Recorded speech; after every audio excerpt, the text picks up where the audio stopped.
E invito, para finalizar la jornada de la mañana, al doctor Jorge Armando Otálora Gómez, defensor del pueblo.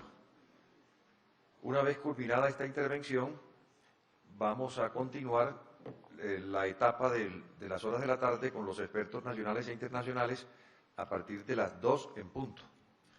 Tiene la palabra doctor Jorge Armando Otálora. Gracias, señor presidente. En primer lugar, presento un saludo muy respetuoso pero fraternal a la honorable Corte Constitucional, un saludo a los asistentes. Agradezco a los honorables magistrados y magistradas de la Corte Constitucional por haber invitado a la Defensoría del Pueblo a ser parte de la deliberación pública en la audiencia en la que se discute la posibilidad de que exista matrimonio igualitario en Colombia. La decisión que tomará la Corte en este caso es una oportunidad trascendental para la superación de los prejuicios que históricamente han afectado a la población LGBTI. El prejuicio es una fuente de toda discriminación y exclusión. Es una idea equivocada que se asume como cierta y que diferencia lo correcto de lo incorrecto y lo normal de lo anormal. Es un estereotipo que no habita en los cuerpos de quienes son discriminados, sino en la mente de quienes discriminan. Así como las ideas impulsan acciones, el prejuicio motiva violencias. Algunas organizaciones presentes en este recinto han denunciado ampliamente las agresiones que cotidianamente victimizan a las personas con orientación sexual o identidad de género diversas en Colombia. Por eso, las decisiones del juez constitucional deben tener la vocación de impactar los imaginarios sociales y contribuir a la superación de esos estereotipos que tanto daño han hecho a la ciudadanía de nuestro país.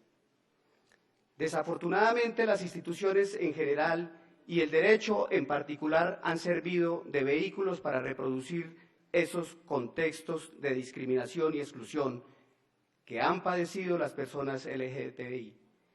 Históricamente, las leyes han institucionalizado un sentimiento de repugnancia nacido del prejuicio y que atenta contra toda persona que libremente decide desafiar las normas sociales que han sido impuestas como obligatorias. Martha Nussbaum expuso cómo un incomprensible sentimiento de asco generado al presenciar actos de afecto homosexual motivó la proliferación de leyes que prohibían y que prohíben aún a las parejas del mismo sexo gozar de los mismos derechos de las parejas heterosexuales.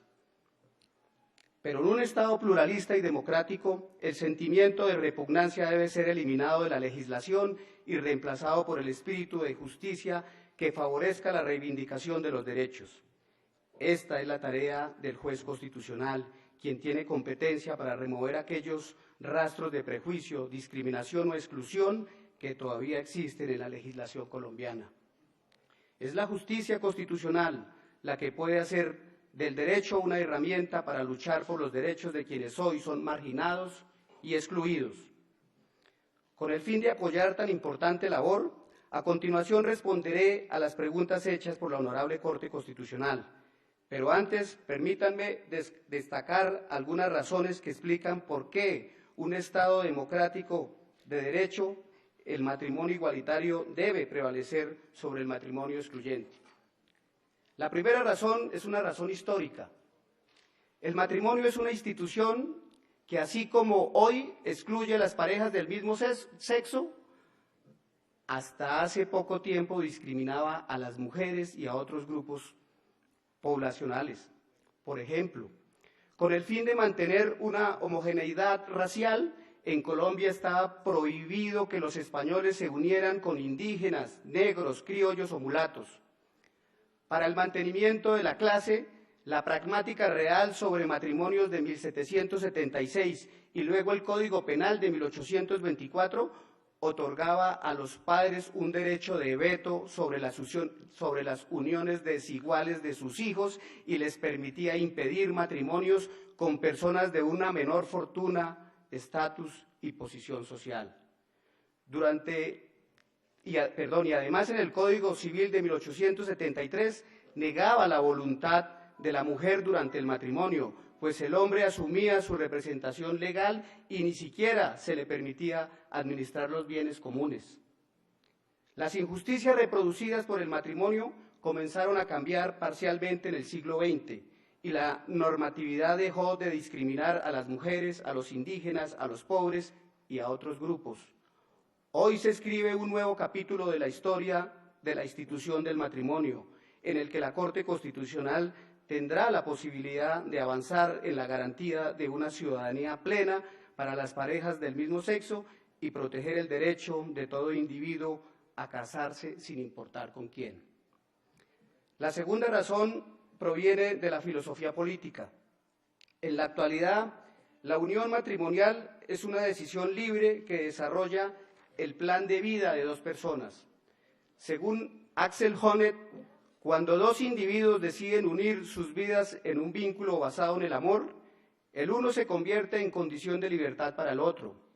La experiencia de la intimidad sexual y la vinculación física, dice este autor, es la que permite a los amantes vivir una reciprocidad sin coerciones que les asegura expresar su libertad social.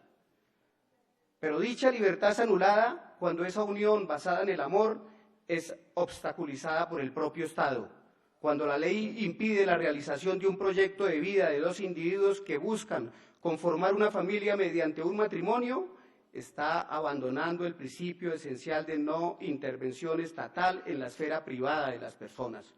Cuando esto ocurre, el autoritarismo triunfa sobre la libertad social. Por eso, en defensa de un Estado liberal como el colombiano, el juez constitucional tiene la responsabilidad de reivindicar la libertad social que las parejas del mismo sexo reclaman para vivir en matrimonio. Y la tercera es una razón jurídica que me permite pasar a responder como defensor del pueblo las preguntas de la Honorable Corte. Estas respuestas pretenden colaborar en la mejor construcción posible del nuevo capítulo de la historia de la jurisprudencia constitucional que desde 1994 ha avanzado progresivamente en el reconocimiento y la protección de las personas LGBTI y de las parejas del mismo sexo. Hoy el protagonista de la historia es el matrimonio igualitario. Esperemos que el nuevo capítulo que está por escribir la Corte guarde coherencia con sus precedentes y que, como toda buena historia, logre un final feliz en el que el personaje principal salga victorioso. Primer interrogante. La Corte pregunta sobre la responsabilidad de jueces y notarios al momento de decidir si casan o no parejas del mismo sexo. Al respecto, la Defensoría del Pueblo no tiene duda que cuando un servidor público une en matrimonio civil a dos personas del mismo sexo, está obrando en coherencia con la jurisprudencia constitucional. Unir en matrimonio a una pareja que acude a sus despachos, sin importar el sexo de los contrayentes, significa actuar con una comprensión integral y sistemática de la Constitución política y de la jurisprudencia de la Corte. Celebrar matrimonios igualitarios es en sí mismo una garantía para los derechos de las parejas del mismo sexo y es el deber de todo servidor público tomar decisiones que favorezcan la protección de derechos de todo ciudadano o ciudadana bajo el respeto del derecho a la igualdad. Segundo, la Corte pregunta si las parejas del mismo sexo tienen derecho a contraer matrimonio civil. Como defensor del pueblo, soy enfático en esta respuesta. Las parejas del mismo sexo en Colombia sí tienen derecho a contraer un matrimonio civil. La sentencia C577 del 2011 identificó un déficit de protección frente a las parejas homosexuales que quieren conformar una familia mediante el vínculo contractual y solemne. Sin embargo, la decisión de la Corte es abierta e indeterminada y se presta para diferentes interpretaciones. Dicha indeterminación se mantiene vigente y es un obstáculo para el goce efectivo de los derechos de las parejas del mismo sexo. Por eso es necesario que la Corte aclare de forma definitiva este asunto, pues el ejercicio de los derechos fundamentales requiere un reconocimiento expreso y claro por parte del ordenamiento jurídico. Dicha aclaración, en criterio de la entidad que represento, se satisface mediante un razonamiento lógico de la siguiente manera. Primero, la Corte reconoció que las parejas del mismo sexo tienen derecho a unirse mediante un vínculo contractual de naturaleza civil y solemne, que tengan los mismos efectos que tiene el matrimonio civil. Segundo, mientras el Congreso no regule el asunto, el único contrato de esa naturaleza es el matrimonio civil. En conclusión, como el Congreso no legisló sobre la materia, las parejas del mismo sexo tienen derecho a unirse mediante un matrimonio civil, y esto se explica, entre otras, porque el único contrato que tiene vocación de modificar el estado civil de las personas es precisamente ese matrimonio. Tercer interrogante. La Corte Constitucional pregunta si ella tiene competencia para decidir sobre el matrimonio de parejas del mismo sexo o si dicha competencia reside únicamente en el Congreso de la República. Para la Defensoría del Pueblo, la Corte Constitucional sí tiene competencia para decidir sobre el matrimonio igualitario, por lo menos por tres razones. En primer lugar, porque las democracias contemporáneas no son sinónimos del reino de las mayorías. El reconocimiento de derechos no depende del apoyo o el rechazo de la mayoría de ciudadanos. Al contrario, las democracias contemporáneas mantienen vivo el precedente madisoniano que resalta el compromiso constitucional con la garantía de derechos de los grupos históricamente discriminados. La entidad encargada de hacer cumplir ese compromiso es la Corte Constitucional, sin lugar a dudas, y los derechos se deben proteger con independencia de esa opinión mayoritaria. Incluyen el derecho a contraer matrimonio civil sin importar el sexo de las personas. En segundo lugar, porque la experiencia comparada demuestra que en la práctica los tribunales constitucionales han sido protagonistas en la protección del matrimonio igualitario. En países como Argentina, Canadá, Sudáfrica y Estados Unidos se han abierto las puertas al matrimonio de parejas del mismo sexo a través de una decisión judicial de un tribunal constitucional, sin que ello afecte la estabilidad de esos ordenamientos jurídicos y mucho menos de esas sociedades.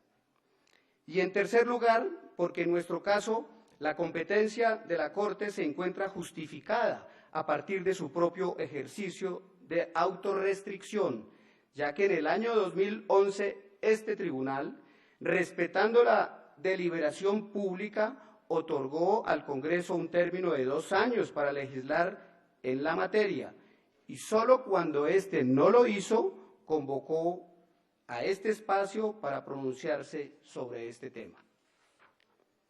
En cuarto y último planteamiento, la Honorable Corte pregunta sobre el alcance de la figura del vínculo contractual, mencionado en la sentencia C-577 del 2011. Para la Defensoría del Pueblo es claro que un simple vínculo contractual no es igual a un matrimonio civil. El ordenamiento jurídico colombiano condenaría a las parejas unidas mediante dicho vínculo contractual a asumir cargas y a perder beneficios que no son sufridos por quienes se casan mediante matrimonio civil. Son muchas las limitaciones, las restricciones y los ejemplos de tratos desiguales que generan la restricción del derecho de las parejas del mismo sexo a unirse mediante un vínculo contractual. Estas incluyen, entre otras tantas, primero, no tener estado civil de casados, incertidumbre sobre la posibilidad de celebrar capitulaciones, la falta de claridad sobre la posibilidad de afectar sus bienes al régimen de vivienda familiar, no entrar en el orden sucesoral de los cónyuges, no acceder a subsidios de vivienda de interés social como núcleo familiar, no beneficiarse del visado diplomático de su pareja y hasta cosas tan cotidianas como no beneficiarse de la suscripción a la red de bibliotecas públicas de su compañero o compañera. No son diferencias retóricas las que existen entre el vínculo contractual y el matrimonio civil. Son desigualdades profundas que no pueden ser ignoradas por el juez constitucional ni por aquellos que tenemos la responsabilidad de promover y difundir institucionalmente la defensa de los derechos. Reinaldo Arenas, un escritor homosexual cubano perseguido en vida por su orientación sexual, decía que, comillas, toda manifestación de vida es en sí un enemigo de cualquier régimen dogmático, cierro comillas. Los dogmatismos son enemigos de las libertades sociales y los prejuicios son amigos de la opresión y la violencia. Estoy seguro que en esta oportunidad el discurso de los derechos se mantendrá en favor de la libertad y el igualitarismo, y que el discurso de la exclusión quedará encerrado entre sus propias cadenas dogmáticas. Por eso es necesario proteger el derecho de las parejas del mismo sexo a acceder al matrimonio igualitario. Muchísimas gracias.